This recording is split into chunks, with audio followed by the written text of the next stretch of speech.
Alors, bien-aimés dans le Seigneur, nous voulons ce soir vous parler sur un sujet intitulé « La grâce de Dieu en Christ ». Nous le tirons de Éphésiens chapitre 1. Nous lisons à partir du verset 3.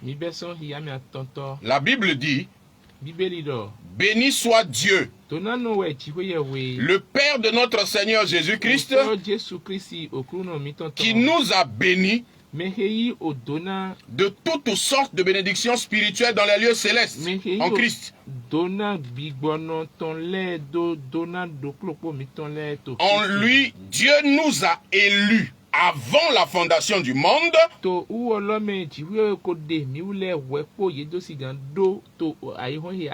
pour que nous soyons saints et irrépréhensibles devant lui. Nous ayons prédestinés dans son amour à être ses enfants d'adoption par Jésus-Christ, selon le bon plaisir de sa volonté. Auditeurs et auditrices de Radio Maranatha, l'apôtre Paul s'adressant aux Éphésiens commence sa lettre après les salutations d'usage par une louange à Dieu. Il dit béni soit Dieu, loué soit Dieu, le Père de notre Seigneur Jésus-Christ. Et l'apôtre nous apprend que en Jésus-Christ, Dieu nous a bénis de toutes sortes de bénédictions spirituelles dans les lieux célestes. Bien-aimé, écoute-moi ce soir. Si tu es en Christ, ce n'est pas que Dieu te bénira. Si tu es en Christ, ta bénédiction n'est pas conditionnée par ce que tu peux faire ou ce que tu peux imaginer. Ta bénédiction est liée à Christ.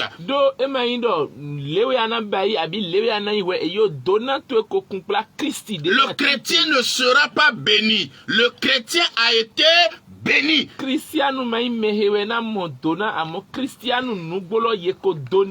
les lieux célestes, ceux qui sont en Christ, ils sont bénis de toutes sortes de bénédictions spirituelles. Ce que le chrétien a à faire, c'est d'amener les bénédictions dans les lieux célestes à venir sur la terre.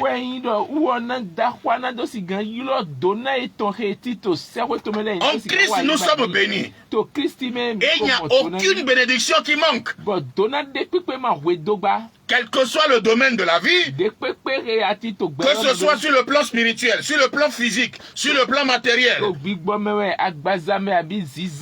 sur le plan professionnel, sur le plan ministériel, sur tous les plans, nous sommes bénis de toutes sortes de bénédictions. Et c'est une vérité que l'Église doit comprendre. C'est une vérité que le chrétien doit l'apprivoiser. Le chrétien doit marcher avec Dieu en ayant conscience de ce que Dieu l'a béni de toutes sortes de bénédictions. Alors ce n'est pas ça le plus important. Que Dieu bénisse, ce n'est pas le plus important. Mais pourquoi est-ce que Dieu bénit? C'est ça le plus important. Beaucoup de fois, les chrétiens, quand nous pensons à la grâce, nous ne pensons qu'à ce que Dieu fait pour nous.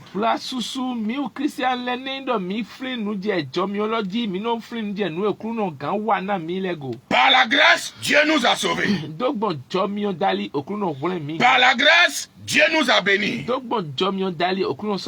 Par la grâce, Dieu nous guérit. Et la grâce n'est souvent vue que sur ce plan. Le plan où Dieu fait, le plan où Dieu donne, le plan où Dieu accomplit, Dieu bénit.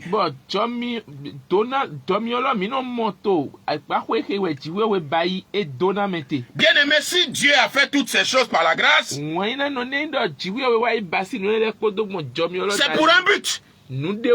Et l'apôtre Paul nous dit ici le but. Il dit Dieu nous a bénis de toutes sortes de bénédictions spirituelles dans les lieux célestes. Il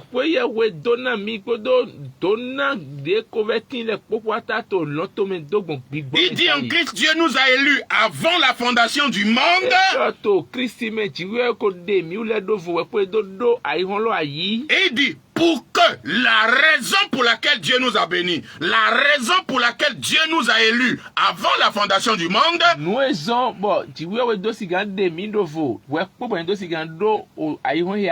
c'est pour que nous soyons saints et irrépréhensibles devant lui. Dieu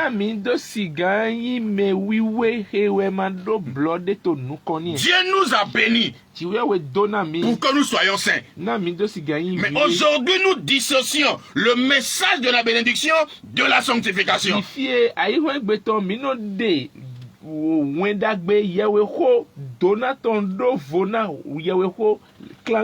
Bien aimé, écoute-moi. Dieu ne t'a pas béni pour que tu puisses multiplier les péchés. Dieu ne t'a pas béni pour que tu sois enflé d'orgueil. Dieu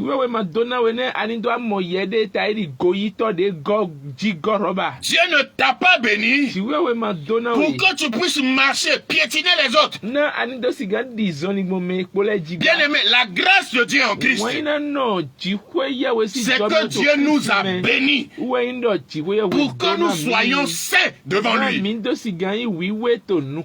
bénédiction qui ne produit pas la sanctification. La bénédiction qui n'encourage pas la sanctification est un leurre, est une tromperie. Bien aimé, toute bénédiction qui vient de Dieu, le but visé par Dieu, c'est pour que nous soyons saints. Dieu nous guérit pour que nous soyons saints. Dieu nous bénit pour que nous soyons saints. Bien aimé dans le Seigneur, la grâce doit ramener le message de la sanctification dans l'église.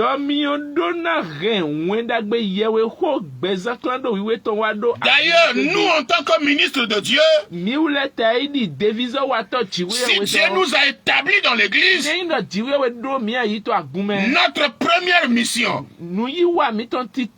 est relative à la sanctification. Dans Éphésiens chapitre 4, versets 11 à 12, la Bible parle de 5 ministères. Et il a donné les uns comme apôtres, les autres comme prophètes, les autres comme évangélistes, les autres comme pasteurs et docteurs, pour le perfectionnement des saints, en vue de l'œuvre du ministère et de l'édification du corps de Christ. Bien aimé, il n'y a pas de ministère, il n'y a pas d'édification du corps de Christ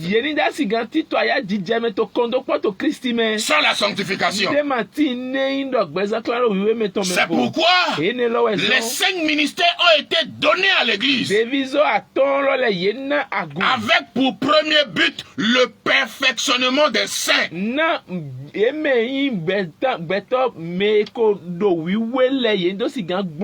Que vous soyez apôtre, que vous soyez prophète, que vous soyez évangéliste, que vous soyez pasteur ou docteur, votre mission première, c'est le perfectionnement des saints. C'est là que Dieu a sauvé. C'est là que Dieu a sanctifié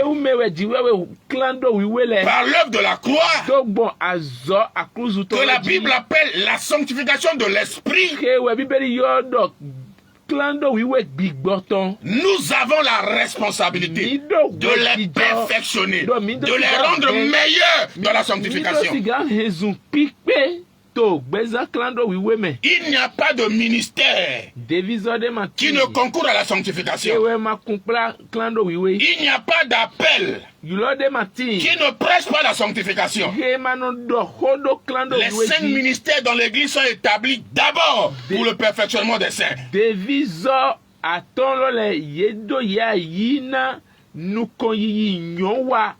C'est pourquoi Dieu nous appelle ce soir. Quel que soit notre rang dans l'église, quel que soit le titre que nous portons, si tu es dans la corruption, Dieu t'appelle à la sanctification. Si tu t'étais séparé de Dieu, Dieu t'appelle à la sanctification. Si tu t'étais éloigné de Dieu, Dieu t'appelle ce soir à la sanctification. Le message de Dieu ce soir à l'église: Église, sanctifie-toi. Jésus revient chercher l'église sainte. Et parce qu'il vient chercher une église sainte, il a répandu toutes sortes de bénédictions dans l'église, afin que nous ne manquions de rien, afin que nos besoins soient pourvus. Ce qu'il attend de nous, c'est que nous soyons saints. Chrétiens, sois saints. Bishop, archibishop, évêque général. Dieu t'a établi bishop pour que tu sois saint. Le message de la sanctification ne dispense pas les ministres de Dieu. Autant que nous sommes, Dieu nous invite à la sanctification. Et je finirai avec ces paroles de Paul. Dans 2 Corinthiens chapitre 6,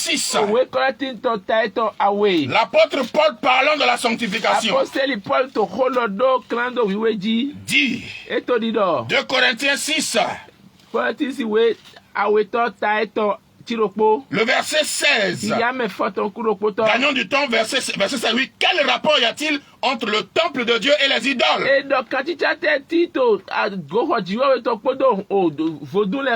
Car nous sommes le temple du Dieu vivant, comme Dieu l'a dit. J'habiterai et je marcherai au milieu d'eux. Je serai leur Dieu et il sera mon peuple. C'est pourquoi sortez du milieu d'eux et séparez-vous, dit le Seigneur. Ne touchez pas à ce qui est impur et je vous accueillerai. Je serai pour vous un père et vous serez pour moi des fils et des filles, dit le Seigneur Tout-Puissant. C'est l'invite à la sanctification. Saint veut dire séparer, mettre à part. Dieu a fait la promesse à tous ceux qui sont venus à Christ. Dieu dit: je serai au milieu d'eux, j'habiterai au milieu d'eux, je marcherai avec eux, je serai leur Dieu et il sera mon peuple. Et Dieu nous invite à la sanctification. Pour ceux qui se séparent, ceux qui ne touchent pas à ce qui est impur, pour ceux qui sont saints, Dieu dit: je serai pour eux un père et ils seront pour moi des fils et des filles. Il y a des gens qui ne sont appelés que peuple de Dieu, mais il y a d'autres qui sont des fils et des filles. Le peuple de Dieu, c'est tous ceux qui sont sauvés, mais les fils et les filles de Dieu, c'est ceux qui sont saints, ceux qui se sont sanctifiés. héritier. L'héritage de Dieu, ce n'est pas pour son peuple. L'héritage de Dieu, c'est pour ses fils et ses filles. Si tu t'attends à l'héritage divin, ce n'est pas la multitude des prières qui te donnera l'héritage. L'héritage, c'est pour les saints. Sanctifie-toi. Marche dans la sanctification. Et tu auras part à l'héritage divin.